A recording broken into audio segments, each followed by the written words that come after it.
नमस्कार, मी पंजाब दत्त. आज आहे 2 मे 2026. तर काय झालं, राज्यातल्या सर्व शेतकऱ्याचे फोन येत आहेत. तर आमच्याकडं ऊस आहे ना, एखादा उन्हाळ्यामध्ये मेमध्ये अवकाळी येईल का?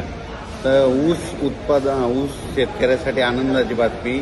एक 7, 8, 9, 10च्या दरम्यान एक पाऊस येणार आहे. मात्र तो पाऊस विदर्भात, पूर्व विदर्भ, पश्चिम विदर्भ आणि मराठवाडा या परिसरामध्ये चांगला पाऊस असणार आहे. म्हणजे अवकाळी पाऊस असणार नाही, मान्सून पूर्व पाऊस येणार आहे. म्हणून ही विदर्भ, मराठवाड्यातल्या शेतकऱ्यांनी हा अंदाज लागता. मग सांगायचं झालं तर 7 तारखेला म्हणजे नागपूर, वर्धा, भंडारा, गोंदिया, चंद्रपूर, यवतमाळ, वाशिम, हिंगोली, त्याच्यानंतर नांदेड, अकोला, अमरावती, परभणी ह्या पट्ट्यामध्ये काय होणार आहे, 7 तारखेला तिकडं ते अवकाळी मान्सूनपूर्व अवकाळी पाऊस येणार आहे. म्हणून हे अंदाज लक्षात घ्यायचा. त्याच्यानंतर 8, 9, 10च्या दरम्यान हे पाऊस धाराशिव जिल्हा, लातूर जिल्हा, बीड जिल्हा, परभणी जिल्हा, जालना जिल्हा, इकडं बुलढाणा जिल्हा, अकोला, अमरावती, वर्धा, नागपूर, भंडारा, गोंदिया, चंद्रपूर, यवतमाळ, त्याच्यानंतर नांदेड, परभणी, बीड ह्या परिसरामध्ये काय होणार आहे की 8, 9, 10च्या दरम्यान खूप पाऊस येणार आहे. म्हणून हा अंदाज सर्व शेतकऱ्यांनी लक्षायचा. त्याच्यानंतर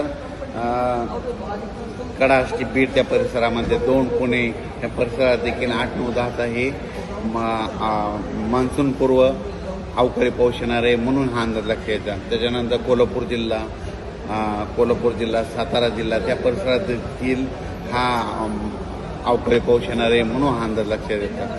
सर्वदूर पडणार नाही, पण भाग बदलत पडणार आहे. फक्त पाऊस मात्र पूर्व विदर्भ आणि पश्चिम विदर्भामध्ये तिकडे जास्त असणार आहे. मराठवाड्याकडे थोडं कमी होईल. लातूर जिल्ह्यात एक थोडा जास्त राहील. सोलापूर जिल्हा, लातूर जिल्हा, नांदेड जिल्हा, आदिलाबाद, तेलंगणात तिकडं जरा जास्त पडणार आहे पाऊस. हे अवकाळी पाऊस असणार आहे. म्हणून ऊसवाल्या शेतकऱ्यासाठी आनंदाची बातमी.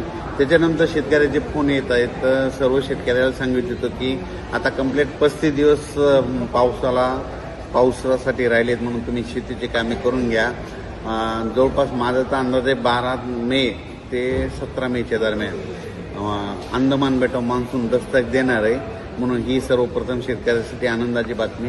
आत्तापर्यंत दरवर्षी कसं असतं, कधी 19 मे, 20 मे, 21 मेला अंदमान बेटावर मान्सून दाखल होतं आणि तसं वातावरण तयार होतं आहे. पण यावर्षी तुम्हाला एक सांगू इच्छितो, 10 मे पासूनच तिथं वातावरण बनायला सुरुवात होणार आहे. पण 12 आणि 13 तारखेला मात्र अंदमान बेटावर मान्सून दस्तक देईल. तर 12-13 मेला जर दस्तक दिली तर तिथून 10 दिवस म्हणजे 24-25ला ते 25पर्यंत केरळला येईल. आणि तिथून 3 दिवस मुक्काम केल्याच्या नंतर तिथून जवळपास 7-8 जूनच्या दरम्यान मग महाराष्ट्रात दाखल होऊ शकतो. म्हणून हे देखील लक्षात घ्यायचं. म्हणजे यावर्षी शेतकऱ्यासाठी चांगलं साल राहणार आहे. पाऊस देखील वेळेवर येणार आहे. म्हणून ही सर्वप्रथम शेतकऱ्यासाठी आनंदाची बातमी. हे जे अवकाळी पाऊस आहे हे 7 तारखेला नागपूरकडे सुरुवात होणार आहे. म्हणजे पूर्व विदर्भाकडे 7 तारखेला सुरुवात होणार आहे. 8ला देखील मग 8, 9, 10च्या दरम्यान काय होणार आहे, मग मराठवाड्याकडे येणार आहे.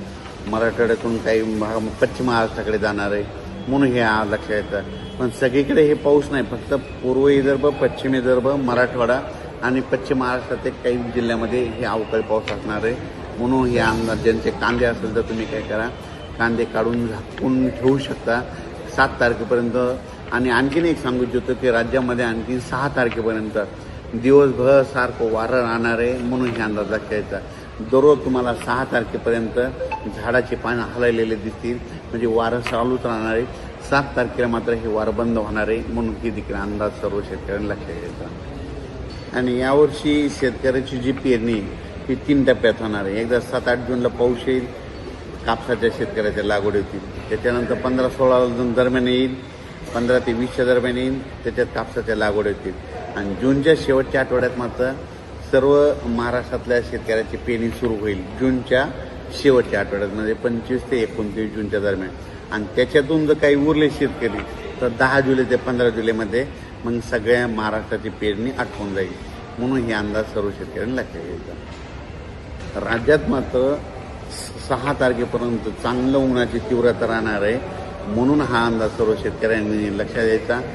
माझी जनतेला विनंती आहे, 6 तारखेपर्यंत उन्हामध्ये फिरत जाऊ नका, कारण की तीव्र उन्हाची लाट असल्यामुळे उष्माघात होऊ शकतो आणि 7 तारखेच्या नंतर वातावरणात बदल होणार आहे.